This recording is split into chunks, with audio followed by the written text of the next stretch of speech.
ನಮಃ. ಸಮಸ್ತ ವಿಜಯ ಕರ್ನಾಟಕ ವೀಕ್ಷಕರಿಗೆ ನಾನು ನಿಮ್ಮ ಬಾಲಸುಬ್ರಹ್ಮಣ್ಯ ಮಾಡುವ ಅನಂತ ಅನಂತ ನಮಸ್ಕಾರಗಳು. ವೀಕ್ಷಕರೇ, ಪಂಚಾಂಗ ಶ್ರವಣ ಶೋಭಕೃತ್ ನಾಮ ಸಂವತ್ಸರ ಶಶಿ ಋತು ಉತ್ತರಾಯಣ ಪಾಲ್ಗುಣ ಮಾಸದ ತೃತೀಯ ಹಾಗೂ ಚೌತಿ ಅಂದರೆ ಸಂಕಷ್ಟ ಚತುರ್ಥಿ ಉಪರಿಯ ಮೇಲೆ ಬರುವಂಥದ್ದು ಶುಭ ಗುರುವಾರ. ರಾಶಿ ಗೋಚಾರ ಫಲ. ಮೇಷರಾಶಿಯಲ್ಲಿ ಜನನವಾಗಿರೋರಿಗೆ ಎಲ್ಲ ವಿಚಾರದಲ್ಲೂ ಯಶಸ್ಸು ಏಳಿಗೆಯನ್ನು ಕಾಣುವಂಥದ್ದು. ಆದರೆ ಪತಿ ಪತ್ನಿ ಅಥವಾ ವ್ಯವಹಾರ ಸ್ಥಳಗಳಲ್ಲಿ ಸ್ವಲ್ಪ ಕಿರಿಕಿರಿ ಆಗುವಂಥ ಸಾಧ್ಯತೆಗಳಿದೆ. ಇದನ್ನು ಸ್ವಲ್ಪ ಗಮನ ಹರಿಸಿ. ಯಾರ ಹತ್ರನಾದರೂ ಪ್ರಮುಖವಾದ ವ್ಯಕ್ತಿಗಳ ಹತ್ರ ಏನಾದರೂ ಮಾತಾಡಬೇಕಾದ್ರೆ ಸ್ವಲ್ಪ ಯೋಚಿಸಿ ಮಾತನಾಡಿದ್ರೆ ತುಂಬ ಒಳ್ಳೆಯದು. ಇದನ್ನು ಬಿಟ್ಟರೆ ಮಿಕ್ಕಿದೆಲ್ಲ ವಿಚಾರದಲ್ಲೂ ಸಾಧಾರಣವಾದಂಥ ಶುಭಫಲಗಳನ್ನು ನೀವು ಖಂಡಿತ ನಿರೀಕ್ಷಿಸ್ಬೋದು.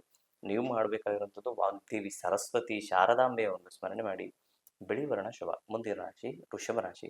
ವೃಷಭ ರಾಶಿಯಲ್ಲಿ ಜನನಾಗಿರೋರು ಒಂದು ರೀತಿಯಂಥ ಮಿಶ್ರದಾಯಕವಾದಂತಹ ಫಲವನ್ನು ಅನುಭವಿಸ್ತೀರಾ.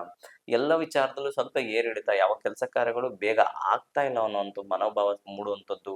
ಮಕ್ಕಳ ವಿಚಾರದಲ್ಲಿ ಸ್ವಲ್ಪ ಕಿರಿಕಿರಿ ಆಗುವಂಥ ಸಾಧ್ಯತೆಗಳು ಸಹ ಕಂಡು ಬರ್ತಾ ಇದೆ. ಈ ರೀತಿ ಇದ್ದಾಗ ನೀವು ಏನು ಮಾಡಿದ್ರೆ ಒಳ್ಳೆಯದು. ಬಾಲಗೋಪಾಲ ಬಾಲಕೃಷ್ಣನ ಒಂದು ಸ್ಮರಣೆ ಮಾಡಿ. ನೀಲಿ ವರ್ಣ ಶುಭ. ಮುಂದಿನ ರಾಶಿ ಮಿಥುನ ರಾಶಿ. ಮಿಥುನ ರಾಶಿಯಲ್ಲಿ ಜನರವರು ಉತ್ತರೋತ್ತರ ಅಭಿವೃದ್ಧಿ ಕಾಣುವಂಥದ್ದು. ಸಂಪೂರ್ಣ ಶುಭ ಫಲಗಳನ್ನು ನೀವು ಖಂಡಿತ ನಿರೀಕ್ಷಿಸ್ಬೋದು. ಆದರೆ ಮಾತೃವರ್ಗದವರಿಗೆ ಸ್ವಲ್ಪ ಆರೋಗ್ಯದ ಮಂಡಿ ಸಂಬಂಧಪಟ್ಟಿರುವಂಥದ್ದಾಗಿರೋದು, ಬೆನ್ನುಹುರಿಗೆ ಸಂಬಂಧಪಟ್ಟಿರುವಂಥ ಸಣ್ಣ ಪುಟ್ಟ ಸಮಸ್ಯೆಗಳನ್ನು ನೀವು ಕಾಣುವಂಥ ಸಾಧ್ಯತೆ ಇರ್ತದೆ. ಈ ಕಾರಣದಿಂದ ನೀವು ಧನ್ವಂತರಿ ಒಂದು ಸ್ಮರಣೆ ಮಾಡಿ, ತುಂಬ ಒಳ್ಳೆಯದಾಗುತ್ತೆ. ಹಸಿರು ವರ್ಣ ಶುಭ.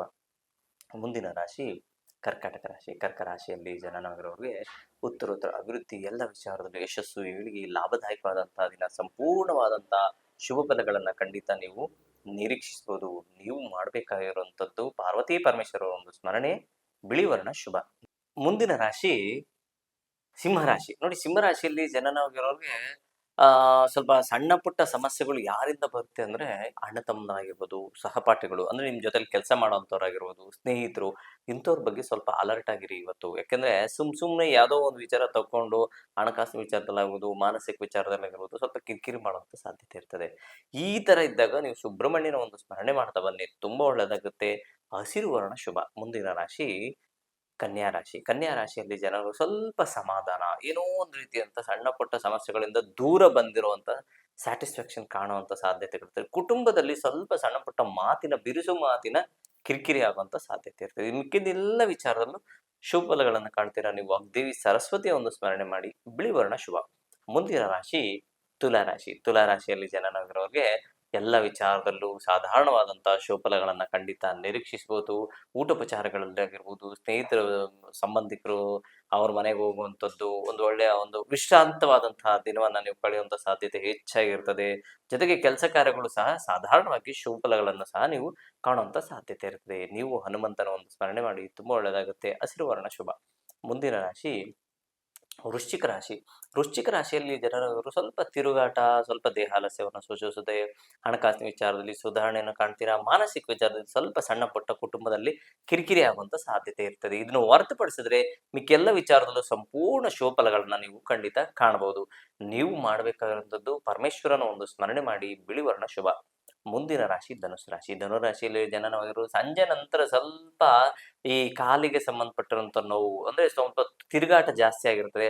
ಆ ತಿರುಗಾಟದಿಂದ ಸ್ವಲ್ಪ ಕಾಲಿಗೆ ಸಂಬಂಧಪಟ್ಟಿರೋ ನೋವನ್ನು ಕಾಣುವಂತ ಸಾಧ್ಯತೆ ಇರ್ತದೆ.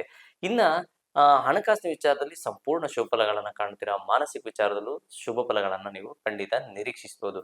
ನೀವು ಮಾಡಬೇಕಾಗಿರುವಂಥದ್ದು ಧನ್ವಂತರಿ ಒಂದು ಸ್ಮರಣೆ. ಹಸಿರು ವರ್ಣ ಅಥವಾ ಕೇಸರಿ ವರ್ಣ ಶುಭ. ಮುಂದಿನ ರಾಶಿ ಮಕರ ರಾಶಿ. ಮಕರ ರಾಶಿಯಲ್ಲಿ ಜನನವಾಗಿರೋರಿಗೆ ಉತ್ತರೋತ್ತರ ಅಭಿವೃದ್ಧಿ ಕಾಣುವಂಥದ್ದು, ಲಾಭವನ್ನು ಗಳಿಸುವಂಥದ್ದು, ಯಾವುದೋ ಆರಿಯರ್ಸ್ ಬರಬೇಕಾಗಿತ್ತು ಅದೆಲ್ಲ ಬಂತು ಅನ್ನುವಂಥದ್ದಾಗಿರ್ಬೋದು, ಹೊಸ ಕೆಲಸ ಕಾರ್ಯಗಳಲ್ಲಿ ಚಾಲನೆ ಕೊಡುವಂಥದ್ದಾಗಿರ್ಬೋದು, ಕುಟುಂಬ ವರ್ಗದಲ್ಲಿ ಸಂಪೂರ್ಣ ಶುಭಫಲಗಳನ್ನು ಕಾಣುವಂಥದ್ದು, ಏನೋ ಒಂದು ರೀತಿಯಂಥ ಲವಲವಿಕೆಯಾದಂತಹ ದಿನವನ್ನು ಖಂಡಿತ ನೀವು ನಿರೀಕ್ಷಿಸಬಹುದು. ನೀವು ಮಾಡಬೇಕಾಗಿರುವಂಥದ್ದು ಪರಮೇಶ್ವರನ ಸ್ಮರಣೆ. ಬಿಳಿ ವರ್ಣ ಶುಭ. ಮುಂದಿನ ರಾಶಿ ಕುಂಭರಾಶಿ. ಕುಂಭರಾಶಿಯಲ್ಲಿ ಜನನವಾಗಿರೋರಿಗೆ ಒಂದು ರೀತಿಯಂಥ ಮಿಶ್ರದಾಯಕವಾದಂತಹ ಫಲವನ್ನು ಖಂಡಿತ ನಿರೀಕ್ಷಿಸಬಹುದು. ಯಾವುದೇ ಒಂದು ಕೆಲಸ ಕಾರ್ಯಗಳು ಮಾಡಬೇಕಾದ್ರೆ ಸ್ವಲ್ಪ ಯೋಚಿಸಿ ಮಾಡಿದ್ರೆ ಒಳ್ಳೆಯದು. ಇಲ್ಲ ಅಂದ್ರೆ ಕಿರಿಕಿರಿ ಆಗುವಂತ ಸಾಧ್ಯತೆ ಇರ್ತದೆ. ಅಂದ್ರೆ ಒಂದು ರೀತಿ ಕೆಲಸ ಮಾಡ್ತಾ ಇರ್ತೀರ, ಯಾರೋ ಒಂದು ಡಿಸ್ಟರ್ಬ್ ಮಾಡುವಂಥದ್ದು. ಈ ರೀತಿ ಡಿಸ್ಟರ್ಬೆನ್ಸ್ ಇಂದ ನಿಮ್ಮ ಕೆಲಸ ಕಾರ್ಯಗಳು ನಿಧಾನಗತಿಯಲ್ಲಿ ಚಲನೆ ಆಗುವಂತ ಸಾಧ್ಯತೆಗಳು ಸಹ ಇರ್ತದೆ. ಆ ಕಾರಣದಿಂದ ನೀವು ಹನುಮಂತನ ಒಂದು ಸ್ಮರಣೆ ಮಾಡ್ತಾ ಬನ್ನಿ. ಕೇಸರಿ ವರ್ಣ ಶುಭ. ಮುಂದಿನ ರಾಶಿ ಹಾಗೂ ಕೊನೆಯ ರಾಶಿ ಮೀನರಾಶಿ.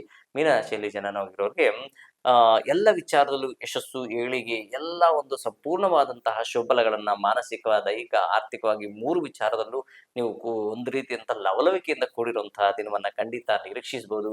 ನೀವು ಸಣ್ಣ ಪರಿಹಾರ ರೂಪಕವಾಗಿ ಮಾಡಬೇಕಾಗಿರುವಂಥದ್ದು ಲಕ್ಷ್ಮೀನಾರಾಯಣನ ಒಂದು ಸ್ಮರಣೆ ಮಾಡಿ ಕೇಸರಿ ವರ್ಣ ಶುಭ ಅಂತ ಹೇಳ್ತಾ ಇವತ್ತಿನ ಕಾರ್ಯಕ್ರಮ ಮುಗಿಸ್ತಾ ಇದ್ದೀನಿ. ಪ್ರಪಂಚದಲ್ಲಿ ಪ್ರಾಣಿ, ಪಕ್ಷಿ, ಜೀವರಾಶಿ, ಸಸ್ಯ, ಚರಾಚರ ಎಲ್ಲರೂ ಚೆನ್ನಾಗಿರಲಿ ಅಂತ ಭಾವಿಸೋಣ. ಎಲ್ಲರೂ ಸಮಾನ ಮನಸ್ಕರಾಗಿ ಜೀವ. ಎಲ್ಲರಿಗೂ ನಮಸ್ಕಾರ.